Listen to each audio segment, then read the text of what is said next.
importantes noticias que se derivaron de ese nuevo encuentro entre el presidente de la República y su gabinete. Don Juan, feliz mañana. Pues ayer el presidente de la República volvió a su Consejo de Ministros, estuvo con todo su gabinete hablando esencialmente de la consulta popular, aunque tocó varios temas, pero sobre la consulta popular fue claro y dijo que si el Senado no se pronuncia en los 30 días a partir de la radicación el próximo 1 de mayo, él va a sacar la votación, las elecciones, el llamado a las urnas de la consulta popular por decreto, lo cual todavía no está claro si es posible. Ya le hemos preguntado a varios constitucionalistas esta mañana para que nos den su opinión, porque lo que está escrito en la Constitución es que para este tipo de llamados a la votación, el presidente sí necesita la luz verde del Senado de la República en una mayoría simple con 53 senadores. Si el Senado no se pronuncia sobre la consulta, no está claro cuál es el camino que el gobierno podría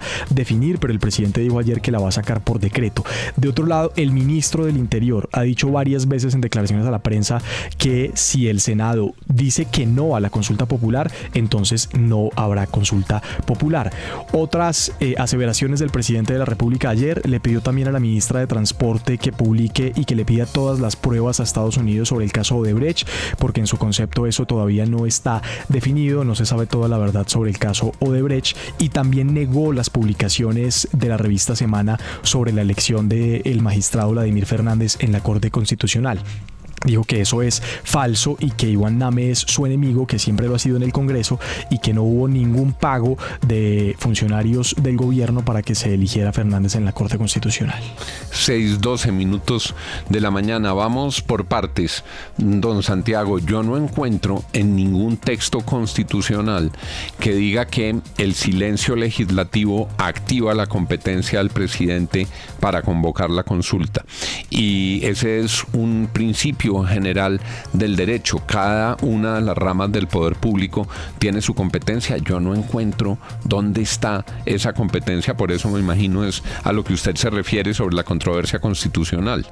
Claro, porque pues no hay claridad en la Constitución justamente sobre qué pasa si el Senado no se pronuncia. El Senado sí tiene 30 días para dar su concepto sobre si avala o no la consulta popular, pero de no hacerlo, pues no hay claridad sobre cuál es el camino a seguir, y el presidente dice que si eso no ocurre, entonces el gobierno va a llamar a la consulta popular vía decreto. Eso seguramente va a tener una reacción de los expertos. El fin de semana en El Espectador, el experto Rodrigo Primi publicó que él consideraba que la consulta popular se ajustaba a la Constitución, pero que ese no era el mecanismo, seguramente para preguntar sobre las preguntas de la reforma laboral. Esta mañana los constitucionalistas se pronunciarán. Estamos esperando respuesta de algunos de ellos, don Juan. Don William, usted me iba a decir algo. Aunque es que la situación hoy es que hay absoluta claridad en la Constitución de cómo se debe proceder. Es decir, que no estaría facultado el presidente para sacar por decreto esa consulta, puesto que la norma dice expresamente que se requiere el concepto previo y favorable del Senado de la República. Ahí hay claridad absoluta sobre lo que dice la Constitución debería ocurrir en esa consulta. Entonces, de manera legal, no podría el presidente reemplazar, saltarse al Senado de la República, así no haya una decisión de fondo en ese sentido. 6:14. La multinacional Odebrecht corrompió a las dos campañas que se disputaban el poder presidencial en Colombia, a la campaña de Juan Manuel Santos y, según han avanzado en los procesos judiciales, presuntamente también a la campaña de Óscar Iván Zuluaga. En el caso de la campaña de Juan Manuel Santos, aunque al presidente de la República no le pasó nada y otros asumieron por él la responsabilidad que él tenía como director y jefe de esa campaña, incluso hubo condenas. En el proceso de Óscar Iván Zuluaga hay ya incluso imputaciones. Pero dice el presidente ayer que se deben traer esas pruebas.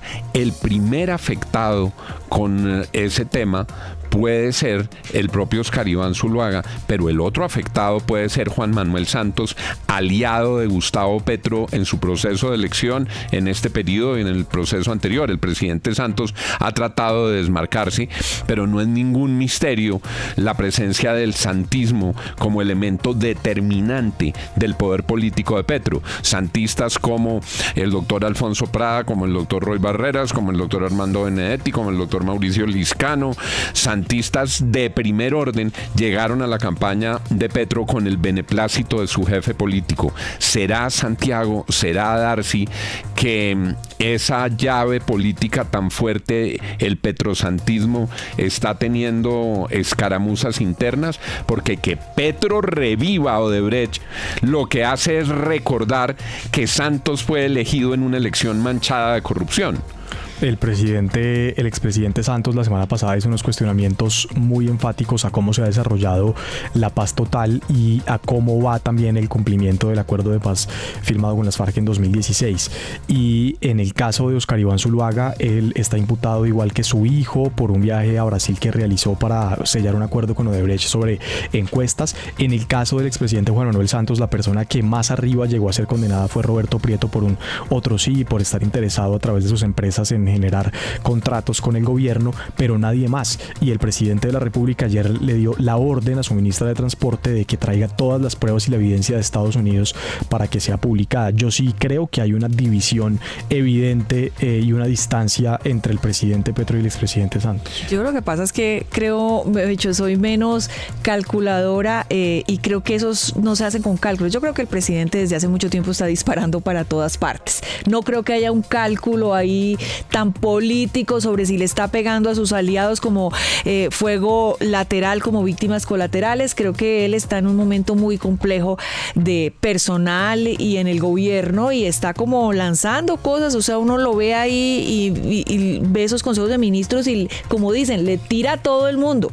Entonces, a su propia gente, a sus propios funcionarios, hay regaños, hay jalones de orejas, y a los que lo ayudaron a llegar al poder también tengan, para todos hay. Si Santos empieza a subir el volumen contra Petro, acuérdese de mí, las bodegas petristas van a decir: ¿usted qué habla si lo eligieron con la corrupción de Odebrecht? ¿Y quién está recordando eso? Y yo estoy de acuerdo con usted que el presidente Petro no se sienta a hacer un mapa de cómo afectó, pero sí sabe que si Santos le levanta un poquito la voz, no sobra recordar que su elección estuvo manchada de corrupción. Y además ese tema lo van a sacar, ese tema está en el libro de Vicky Dávila, ¿no?